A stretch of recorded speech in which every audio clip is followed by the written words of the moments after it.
Hey there, Chad here, and this is Pro Cycling Manager 23. This is my Pro Cyclist playthrough and tutorial.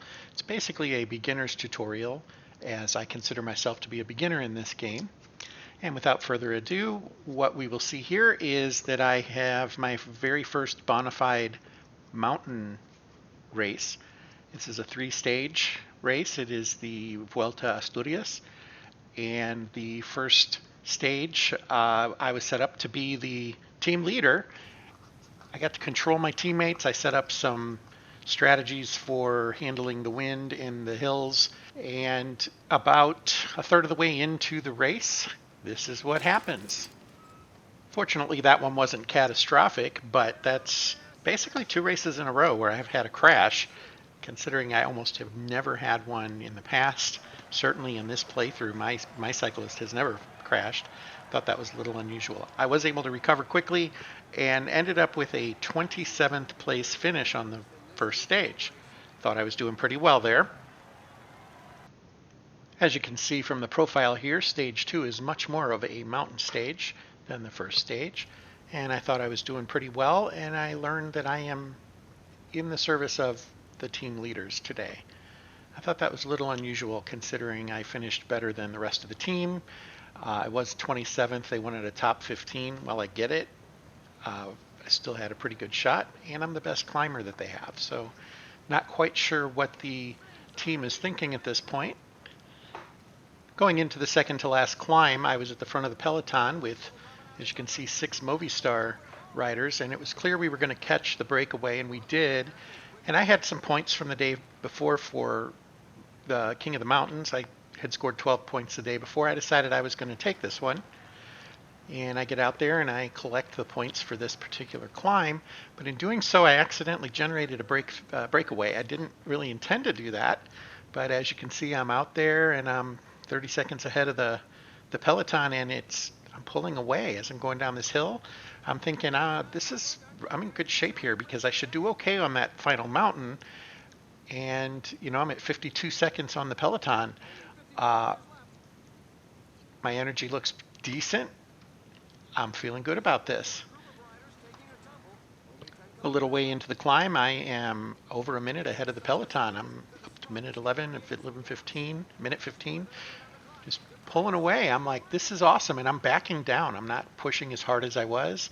I hit a minute 30 on the peloton, about a third of the way up the hill, and there's this little level off spot before it gets into a steeper climb. We hit about 15% here. And then the wheels kind of fall off. I start falling back a little bit. As we're passing the halfway point, I still got a minute on the peloton, and then it just falls off a shelf. And there we are at 30 seconds, 20 seconds, and they catch me. 4 kilometers to go in the climb. So I was disappointed about that. I thought, well, okay, I still had a little energy, and as you can see there, I bonked, and that was the end of that. So I still need to work on my resistance and my stamina. That's what's really holding this rider back from what I can tell. Those are stats that I'm going to look to increase where I can. I was able to hold on reasonably well here, though, and we end up with a 15th place finish in this particular stage. I ended up 5 minutes off the pace, but the times were all over the place on this one. I think some of the finishers were 45 minutes behind. Overall, that left me in 15th place after 2 stages. 15th is the goal that the team had set for me, so I'm feeling good about that. And as the third and final stage starts, the team orders come down, and I am once again in the service of the team leaders. Now, I'm in the top 15. I believe I'm the only rider in the top 20 on my squad. Again, not sure why it decided to pick this particular order for me.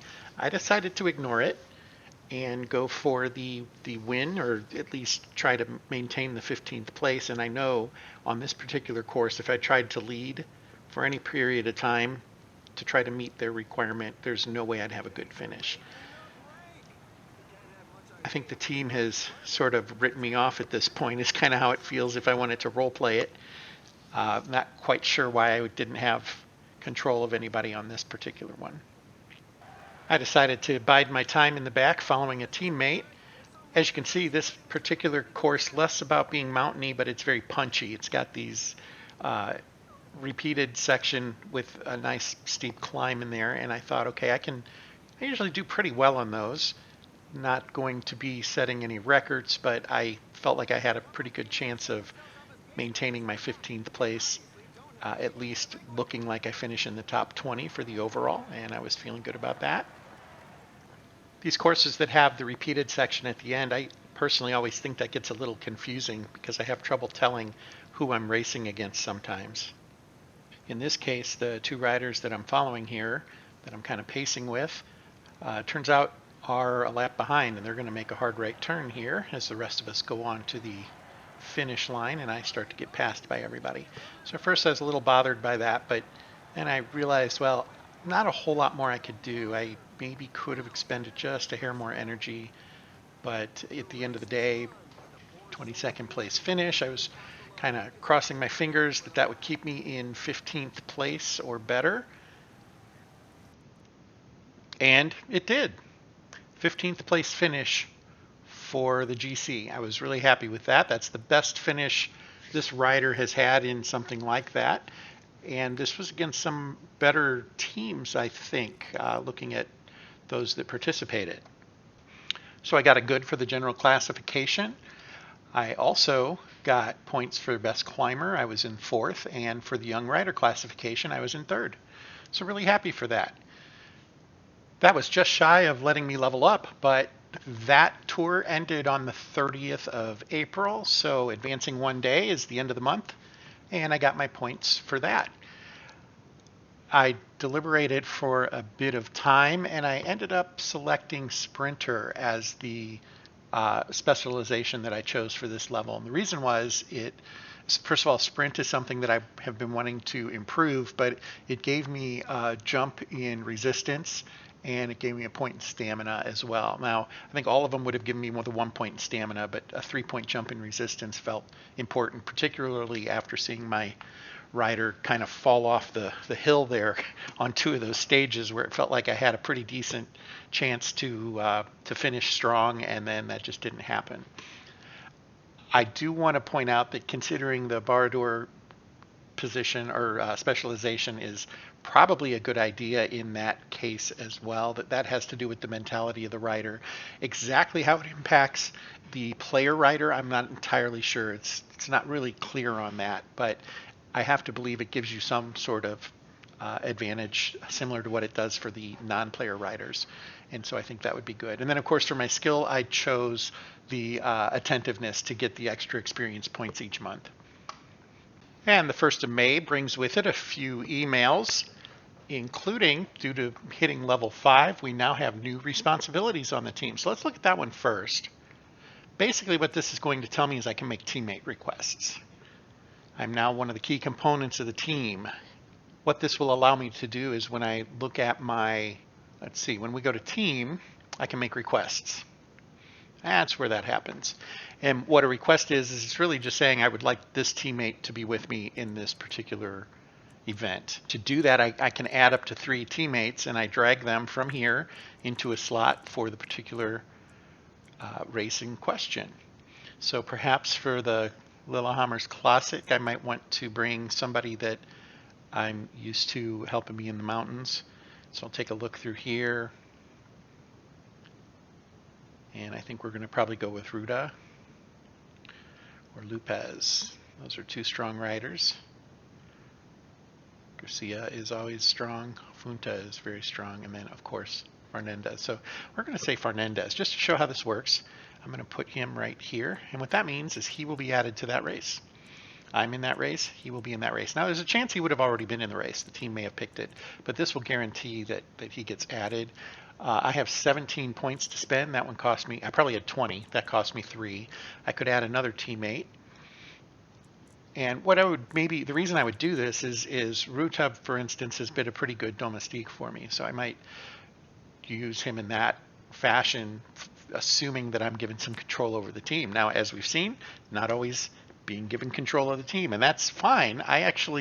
There's part of me that prefers that because then I don't have to mess with everybody else. I can just focus on what I need to get done. when you do have control of the full team, that is more like the career mode where you're effectively the team manager and you're running all of the riders. Okay, I'm not really terribly interested in finding exactly who I want for all of these right this second, so I'm going to go ahead and just continue from there. There are some other matter. Oh, I'm sorry, I need to hit accept here. I should have just come back to here and then hit that.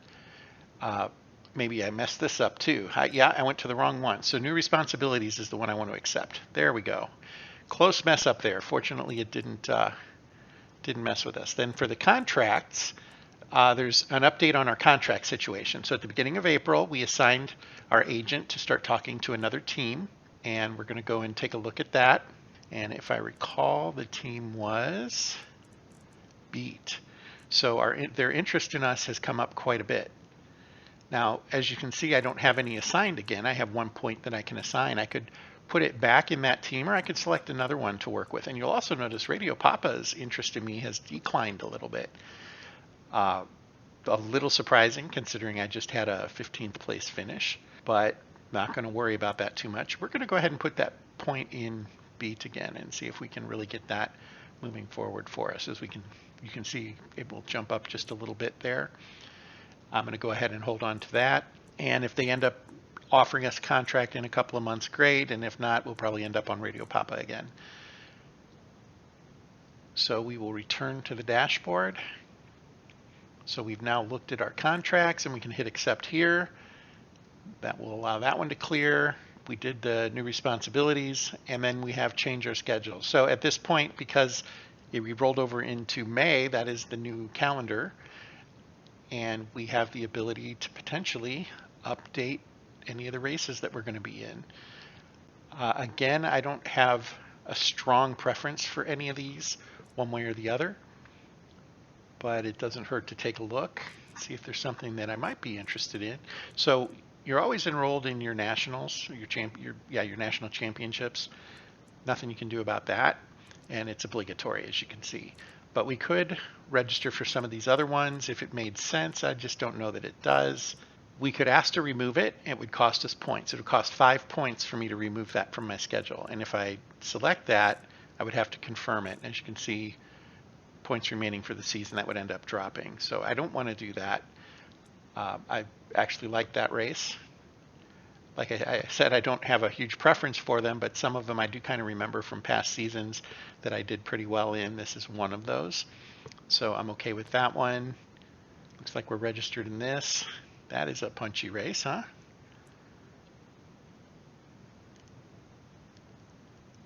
Fairly flat with a very short, oh no, I'm sorry, I misread that. I was thinking it said a 2K segment. I was thinking, oh, that must be a time trial, but it is not. We'll have the U.S. Championships, and there's a few races after that, going out until the end of July. And again, we're registered for several of these. So 725, we're here, and there's a race on 730. That could be fun. 730 would be here-ish, so we'd have a week before these. I think I'm going to go ahead and add that one just for fun this year. So we're going to click here. It's going to cost me 5 points. I have 16 points, and once I hit confirm, I now have 11 points, but that has been added to my schedule. So here it is, and we're going to give that one a go as well. Okay, that's really what I wanted to cover today. The new emails that came out and kind of talking about how that works, particularly with the team requests for riders, and then also the contract negotiation for my specific rider down here under contract. So we're going to continue to talk to Team Beat Cycling Club. There we go. Contacts of interest, we have 1. And I think that's going to do it for this episode. I appreciate you watching. We're going to go ahead and I'm going to do what I'd been doing, kind of move forward. Let's see what we end up doing on this particular race. It's a classic with some cobblestones, and I am not a good cobblestone rider right now. We're at 53. That's my lowest stat. That's my lowest stat by a good amount. So not really looking forward to that particular ride, but getting out here to the Tour Alps Isère is going to be fun, and we will probably take a look at that, see if anything interesting happens in the meantime. Thank you for your time, and until next time, fair travels.